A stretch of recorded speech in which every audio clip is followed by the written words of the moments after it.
इस कहानी की शुरुआत थॉमस को दिखाते हुए होती, जो पेशे से एक कार मैकेनिक हो। रोज की तरह थॉमस एक खराब कार लेकर गैराज पहुंचा है, लेकिन वहां पहुंचकर उसने देखा है कि गैराज का मालिक बेसब्री से उसका इंतजार कर रहा था, जिस पर वो थोड़ा हैरान हो जाता है। फिर गैराज का मालिक उसे अपने ऑफिस में बुलाता है। ये सुनकर थॉमस समझ जाता है कि उसे नौकरी से निकाला जाने वाला है, और ठीक ऐसा ही होता है। मालिक उससे कहता है कि आजकल गैराज आर्थिक संकट से गुजर रहा है, इसीलिए वो कुछ वर्कर्स को मजबूरन निकाल रहा है। लेकिन ये केवल एक बहाना था, क्योंकि थॉमस थोड़ा सख्त किस्म का आदमी, जिसे हटाकर मालिक किसी ऐसे आदमी को काम पर रखना चाहता था जो उसकी चमचागिरी करे।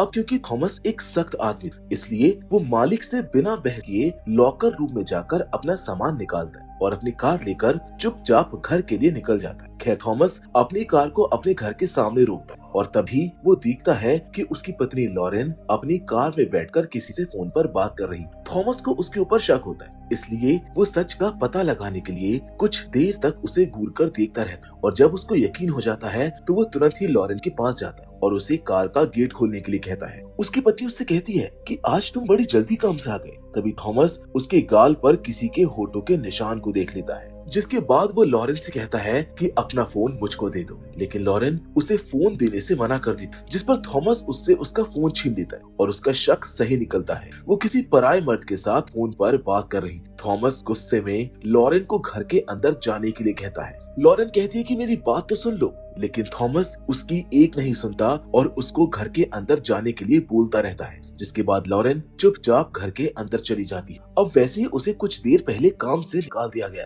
और अब उसकी पत्नी का चक्कर, जिसको लेकर वो और भी ज्यादा परेशान हो चुका था, इसलिए उसने अपना सारा गुस्सा लॉरेन की कार पर निकालना शुरू कर दिया। वो इतना ज्यादा गुस्से में था कि उसको पता ही नहीं लगा कि कब उसके हाथ बुरी तरह से जख्मी हो गए। इसके बाद वो खुद को शांत करता है और घर के अंदर जाता है और लॉरेन से सवाल करता है कि वो कितने दिनों से दूसरे आदमी के साथ है। लॉरेन सब कुछ बता देती है कि पिछले 3 महीनों से उसका किसी और के साथ अफेयर चल रहा है। दरअसल थॉमस की पत्नी का कुछ दिन पहले अबॉर्शन हुआ था, जिसकी वजह से वो उदास रहती थी और अक्सर थॉमस अपने काम में व्यस्त रहा करता था, जिसकी वजह से लॉरेन घर में अकेली और काफी उदास महसूस किया करती, और इसी कमी को पूरा करने के लिए उसे दूसरे आदमी का सहारा लेना पड़ा। थॉमस को उसकी बातें सुनकर एहसास हो जाता है कि उसको लॉरेन को वक्त देना चाहिए था, और वो लॉरेन से इस बात के लिए माफी भी मांगता है। जिसके बाद वो कहता है कि आज से और अभी से वो दोनों एक नई जिंदगी की शुरुआत करेंगे, जिसके लिए लॉरेन मान जाती है। इसके बाद थॉमस लॉरेन को बताता है कि उसे काम से निकाल दिया गया है और अब से वो गिल नाम के एक आदमी के लिए काम करेगा, जो एक ड्रग लॉर्ड है। गिल का नाम सुनते ही लॉरेन साफ साफ मना कर देती है कि वो गिल के साथ काम नहीं करेगा और कहती है कि तुमने ही कहा था कि तुम गिल के साथ कभी काम नहीं करोगे। थॉमस कहता है कि हाँ, लेकिन ऐसे हालात में हम खुशहाल परिवार की तरह नहीं रह सकते। परिवार चलाने के लिए पैसों की जरूरत होती है और फिलहाल मेरे पास कोई और रास्ता नहीं है। वो लॉरेन से ये भी कहता है कि वो ये काम पूरी सावधानी के साथ करेगा। इसके बाद कहानी 18 महीने आगे चली जाती है, जहाँ थॉमस का काम एक अपार्टमेंट में एक ड्रग कुरियर को ढूंढना था, जो सभी ड्रग डीलर्स को पैकेट पहुंचाता था। उस डीलर से मिलने के बाद थॉमस उसको सामान दे देता है। इसके बाद काम खत्म करके वो अपने घर लौट आता है और अब थॉमस की जिंदगी पूरी तरह बदल चुकी थी, क्योंकि वो इस काम से काफी पैसे कमा रहा था। अब वो एक बड़े घर में रहता है और उसके पास 2-3 लग्जरी कार्स भी होती है, और कुछ ही दिनों में लॉरेन एक बच्चे को जन्म देने वाली है, जिससे उनकी खुशियां और बढ़ जाएंगी। लेकिन कहते हैं ना दोस्त कि गलत काम का अंजाम हमेशा गलत ही होता है। खैर, थॉमस लॉरेन को लेकर बेडरूम में आता है, लेकिन जैसे ही दोनों को आपस में बातें करने का मौका मिलता है, तभी थॉमस को गिल का फोन आ जाता है, जो उसको फौरन अपने घर पर बुलाता है। थॉमस तुरंत ही अपनी कार लेकर गिल से मिलने निकल जाता है। लॉरेन के चेहरे से साफ पता चलता है कि वो थॉमस के काम से बिल्कुल भी खुश नहीं है। इधर थोड़ी ही देर में थॉमस अपनी कार लेकर उस जगह पहुंच जाता है और यहाँ पर हम मिलते हैं ड्रग माफिया गिल से, जिसके लिए थॉमस काम करता है। मिलने के बाद दोनों बिजनेस की बातें करते हैं। गिल बताता है कि उसका एक दोस्त है जिसका नाम एलिएजार है, जिसकी मेक्सिको में बड़ी पहुंच है। उसे उसका एक जरूरी काम करना है। थोड़ी देर के बाद एलिएजार भी अपने 2 आदमी रोमन और पेड्रो के साथ वहां पर पहुंच जाता है। फिर एलिएजार थॉमस को बताता है कि उसे उसका एक जरूरी काम करना है और इस काम में उसके आदमी रोमन और पेड्रो भी उसका साथ देंगे। लेकिन थॉमस उसके साथ काम करने से साफ मना कर देता है, क्योंकि रोमन को वो जानता था वो काफी नशेड़ी किस्म का इंसान था। उसे डर था कि रोमन बिना सोचे समझे और लापरवाही से काम करेगा, जिसकी वजह से वो पुलिस के हाथ लग सकते हैं। एलेजार अपने दोनों आदमियों का बचाव करते हुए कहता है कि वो उसके सबसे होनहार आदमी, लेकिन फिर भी थॉमस उसको मना कर देता है। गिल थॉमस से अकेले में बात करता है और उसको समझाता है कि ये काम उनके लिए काफी फायदेमंद साबित हो सकता है। साथ ही में गिल ये भी वादा करता है कि जब थॉमस का बच्चा पैदा होगा तो उसे 3 महीने की छुट्टी भी मिलेगी। थोड़ा सोचने के बाद थॉमस मान जाता है और एलेजार से कहता है कि इस काम की पूरी जिम्मेदारी वो ही लेगा और काम के दौरान उसके दोनों आदमियों को उसकी बात माननी ही होगी। एलेजार मान जाता है। फिर थॉमस रोमन का एक छोटा सा इम्तिहान लेता है और उसे पूछता है, रोमन, अगर मैं कहूँ कि सामान फेंक दो तो तुम क्या करोगे? रोमन जवाब देता है कि मैं सामान को फेंक दूंगा और इसी के साथ दोनों के बीच समझौता हो जाता है। इसके बाद तीनों रात के वक्त एक बंदरगाह पर पहुंचते हैं, लेकिन शिप पर चढ़ने से पहले रोमन अपनी मर्जी चलाने लगता है। थॉमस गुस्सा होता है। उससे पहले पेड्रो रोमन से कहता है कि रोमन, हमारे बीच समझौता हुआ है, हमें थॉमस की बात माननी होगी। फिर थॉमस खुद बोट चलाता है और लोकेशन पर पहुंचकर सावधानी से चारों ओर देखकर बोट रोक देता है। इसके बाद पेड्रो डाइविंग सूट पहनकर पानी में उतरता है और नीचे से एक बक्सा निकाल कर लाता है। उस बक्से के अंदर 3 मिलियन के ड्रग्स होते हैं, जिसको वहाँ पर छिपा कर रखा गया था। फिर वो लोग उसमें से सारा पैकेट निकालकर बक्से को पानी में फेंक देते हैं और बंदरगाह पर लौट आते हैं। लेकिन रास्ते में थॉमस अचानक अपना पैकेट पानी में फेंक देता है और उन दोनों से भी ऐसा करने को कहता है, मगर रोमन और पेड्रो उसकी चेतावनी को नजरअंदाज कर देते हैं और उल्टा थॉमस को पीट देते हैं। थॉमस अपने गुस्से को काबू में रखता है और उनको जाने देता है और खुद बोट की तरफ बढ़ने लगता है। उधर वो दोनों जैसे ही थोड़ा आगे बढ़ते हैं, अचानक पुलिस उनको घेर लेती है और दोनों तरफ से धड़ाधड़ गोलियां चलनी शुरू हो जाती है। थॉमस पकड़ा नहीं जाना चाहता था, इसलिए वो चुपचाप निकलने का सोचता है, लेकिन तभी उसे पुलिस वालों की आवाज सुनाई देती है जो कि मदद मांग रहे होते हैं। थॉमस दिमाग लगाता है कि वो आम आदमी बनके पुलिस की मदद कर सकता है, जिससे पुलिस को उसके ऊपर शक नहीं होगा। फिर थॉमस पीछे से जाकर पहले पेड्रो को गोली मार देता है और फिर रोमन को भी, लेकिन अफसोस पुलिस वाले उसको गिरफ्तार कर लेते हैं। इसके बाद उसको पूछताछ के लिए लाया जाता है। वहाँ पर एक डिटेक्टिव वॉटकिंस उसे ड्रग्स के बारे में पूछता है और ये भी पूछता है कि वो वहाँ पर क्या कर रहा था। थॉमस उसको गुमराह करने की कोशिश करता है, मगर डिटेक्टिव को शक हो जाता है कि थॉमस एक चालाक आदमी है। लेकिन उस डिटेक्टिव को उसके खिलाफ कोई ठोस सबूत नहीं मिलता है, लेकिन उसने 2 लोगों की हत्या की थी, जिसकी वजह से वो फंस जाता है। कोर्ट में पेशी से पहले उसे एक आखिरी बार अपनी पत्नी से मिलने दिया जाता है। थॉमस लॉरेन से कहता है कि वो अपना और उनके होने वाले बच्चे का ख्याल रखे। थॉमस ने अवैध कामों से इतने पैसे कमा लिए थे कि उसकी पत्नी और बच्चा आराम से एक अच्छी जिंदगी जी सकते थे। फिर थॉमस को हत्या और अवैध हथियार रखने के जुर्म में 7 साल की सजा सुनाई जाती है और उसको फ्रैंकलिन एयरजेंस नाम की जेल में भेज दिया जाता है। वहाँ पहुंचकर उसे उसकी सारी कीमती चीजें उतारने को कहा जाता है, यहाँ तक कि उसकी शादी की अंगूठी भी उतार दी जाती है। इसके बाद उसका हेल्थ टेस्ट लिया गया। टेस्ट के बाद उसको एक बूढ़े कैदी लेफ्टी के साथ ऊपर की सेल में भेज दिया जाता है। वहाँ थॉमस और लेफ्टी की मुलाकात जेल के मैनेजमेंट ऑफिसर आंद्रे से होती है। आंद्रे थॉमस को जेल के नियम समझाता है, जिनमें से एक नियम ये भी था कि जब भी घंटी बजेगी तो उसको तुरंत ही हाजिरी लगाने के लिए अपनी सेल से बाहर आना होगा। इसके बाद थॉमस को उसके सेल में डाल दिया जाता है। अंदर जाकर वो अपने आप को कोसने लगता है कि क्यों उसने एलेजार के साथ काम किया। फिर वो थकान की वजह से गहरी नींद में सो जाता है और जब हाजिरी का समय होता है तो बाकी सभी कैदी अपनी अपनी सेल से बाहर आकर खड़े हो जाते हैं, लेकिन थॉमस तब भी घोड़े बेचकर सो रहा होता है, जिसकी वजह से सभी कैदियों को भूखा रहना पड़ता है। और जब काफी देर बाद थॉमस बाहर आता है तो आंद्रे उसके ऊपर भड़क जाता है और कहता है कि मैंने तुम्हें नियम समझाए थे।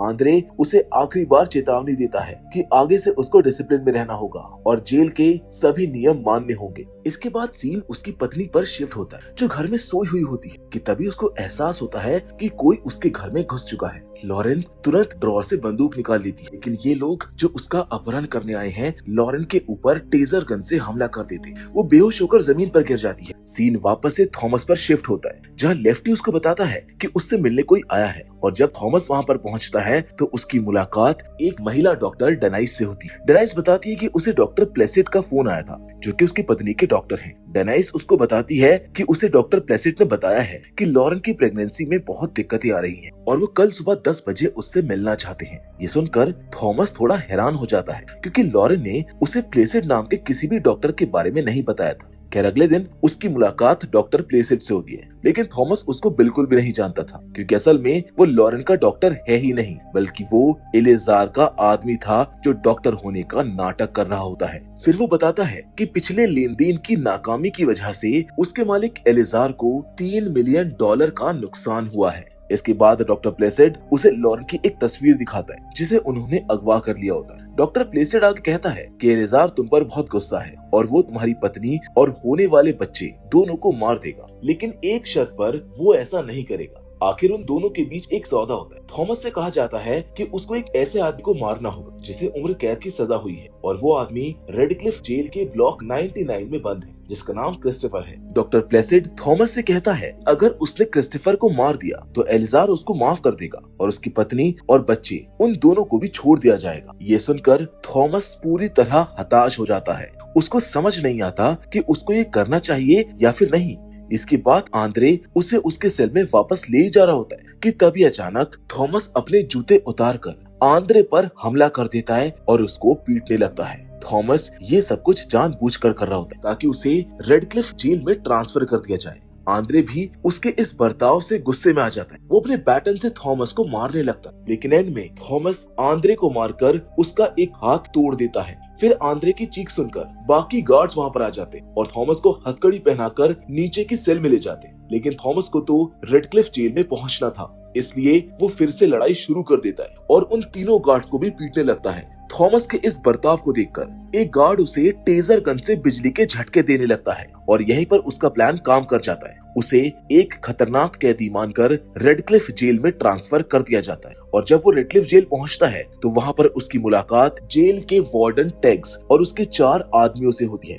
टैक्स उसको बताता है कि तुमने यहाँ पर आकर सबसे बड़ी गलती कर दी है। रेडक्लिफ जेल बहुत सख्त है और यहाँ की सुरक्षा बहुत कड़ी है और यहाँ तुम्हें नर्क जैसी सुविधाएं मिलेंगी। इसके बाद थॉमस को जांच के लिए ले जाया जाता है। जांच पूरी होने के बाद उसे ब्लॉक 99 की बजाय ब्लॉक 59 में डाल दिया जाता है। सेल को देखकर थॉमस हैरान रह जाता है। उसे टैक्स की कई बातें याद आती है कि उसे यहाँ पर नर्क जैसी सुविधाएं मिलेंगी। वो देखता है कि उसका सेल बहुत गंदा पड़ा हुआ था, यहाँ तक कि पिछले कैदी की पॉटी भी उस सेल में ऐसी ही थी जिसकी बदबू बर्दाश्त के बाहर थी। लेकिन थॉमस अपने परिवार के लिए ये सब सहने को तैयार था। फिर उसने चुपचाप अपनी बनियान उतारी और उससे अपनी नाक ढक ली और सो गया।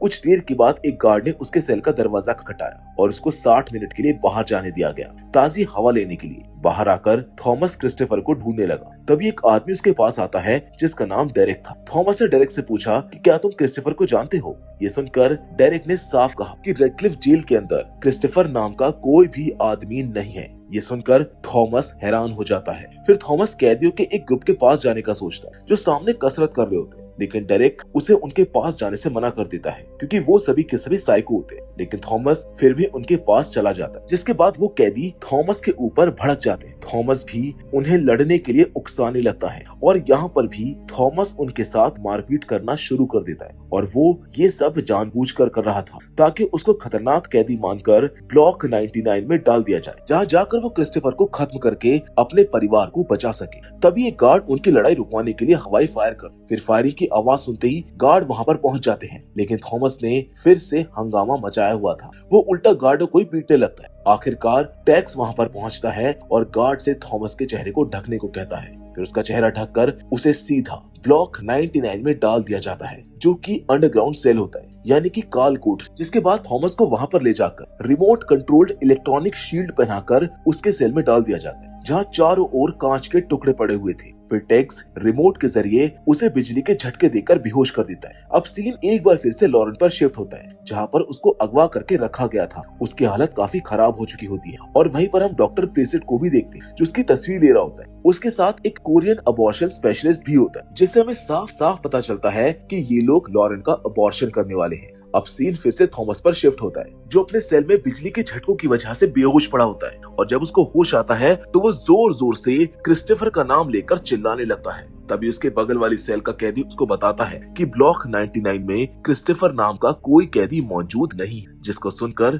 थॉमस हैरान हो जाता है। तभी कुछ गार्ड्स उसकी आवाज सुनकर वहाँ पर आते, जो उसे सेल से बाहर लाकर बिजली के झटके देने लगते हैं। इसके बाद उनमें से एक गार्ड थॉमस से कहता है कि क्रिस्टोफर तुमसे मिलना चाहता है, जिसके बाद उसको क्रिस्टोफर वाली सेल में ले जाया जाता है और यहीं पर कहानी का सबसे बड़ा खुलासा होता है, जिसको देखकर थॉमस बहुत ज्यादा हैरान रह जाता है, क्योंकि वहाँ पर क्रिस्टोफर नहीं बल्कि एलेजार और वही साइको कैदी मौजूद थे। इन्हें थॉमस ने कुछ देर पहले ही पीटा था। असल में क्रिस्टोफर तो एलेजार की केवल एक चाल थी, ताकि थॉमस को किसी तरह धोखे से ब्लॉक 99 मिलाकर उससे बदला लिया जा सके, क्योंकि एलेजार को थॉमस की वजह से 3 मिलियन का नुकसान हुआ होता है और साथ ही में थॉमस के पकड़े जाने की वजह से वो भी पकड़ा गया होता है। ऊपर से थॉमस ने पेड्रो को भी मार डाला, जो कि उसकी बहन का पति था। इसलिए अब वो थॉमस से बदला लेना चाहता है। उसने उन गार्ड्स को भी पैसे देकर अपनी तरफ कर लिया होता है। इसके बाद लगातार थॉमस को बिजली के झटके देकर बेहोश किया जाता है। फिर एलेजार उसे उसकी पत्नी की तस्वीर दिखाता है, जो डॉक्टर प्लेसेट ने भेजी होती है। एलेजार उससे कहता है कि अब ना तो वो बचेगा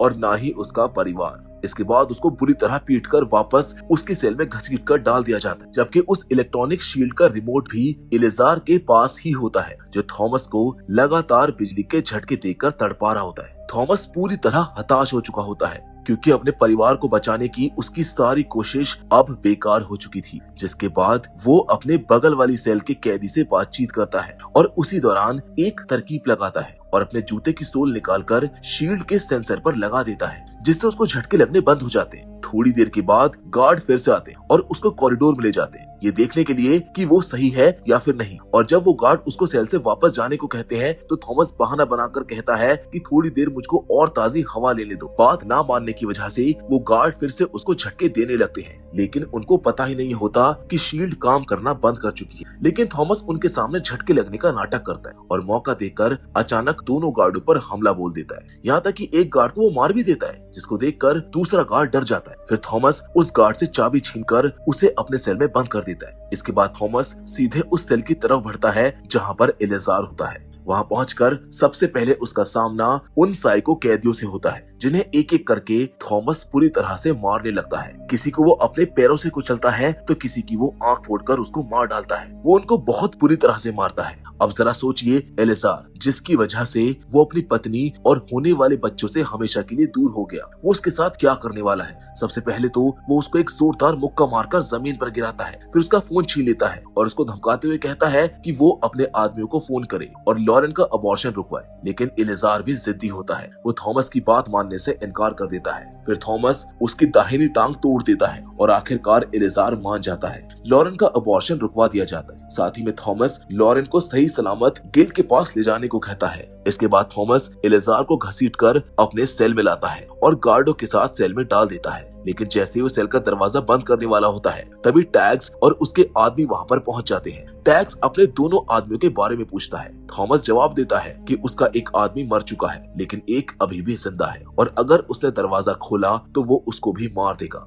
दरअसल थॉमस गिल के फोन का इंतजार कर रहा होता है, ताकि उसको ये पता चल सके कि उसकी पत्नी अब सुरक्षित है। दूसरी ओर एलेजार के कहने पर डॉक्टर प्लेसेट और वही कोरियन डॉक्टर थॉमस की पत्नी को गिल के पास ले जाते हैं और उसको सही सलामत गिल के पास छोड़ देते हैं। डॉक्टर प्लेसेट ने गिल पर बंदूक भी तान रखी होती है, ताकि वो कोई चालाकी ना कर सके। लेकिन जैसे ही दोनों थोड़ी दूर जाते हैं, गिल अचानक से स्नाइपर निकालता है और डॉक्टर प्लेसेट के सर में गोली मारकर उसको मार देता है। फिर लॉरेन उससे स्नाइपर लेकर उस कोरियन डॉक्टर को मार देती है, जो उसका अबॉर्शन करने आया था। इधर थॉमस को गिल का फोन आता है, जो उसको बताता है कि लॉरेन अब सुरक्षित है और अब से वो उसकी देखभाल करेगा। फिर गिल लॉरेन को फोन देता है, जिसके बाद थॉमस अपने होने वाले बच्चे के लिए आखिरी शब्द कहता है कि बड़े होकर उसको एक अच्छा इंसान बनाना, स्वस्थ रहना, समझदार रहना और एक अच्छी जिंदगी जीना। थॉमस बहुत उदास होता है, क्योंकि वो जानता है कि अब वो अपने बच्चे को कभी नहीं देख पाएगा। जबकि बाहर गुस्से में खड़ा टैग्स उससे पूछता है कि अब खत्म हुआ तुम्हारा रोना धोना, जिस पर थॉमस कहता है कि बस मुझको 1 मिनट और दे दो। फिर वो वापस अपने सेल में जाता है और एलेजार को बेरहमी से मारना शुरू कर देता है। वो उसको तब तक मारता है जब तक उसका सर धड़ से अलग नहीं हो जाता। आखिरकार टैग्स का सब्र टूट जाता है और वो अंदर आकर थॉमस के सर में गोली मार देता है और वही थॉमस की भी मौत हो जाती है, जिसके साथ हमारी आज की कहानी यहीं पर खत्म हो जाती है। तो दोस्तों, थॉमस जानता था कि उसका अंजाम क्या है, लेकिन फिर भी उसने अपनी पत्नी और बच्चे को सुरक्षित किया, क्योंकि वो ये जान चुका था कि वो अब बच नहीं पाए।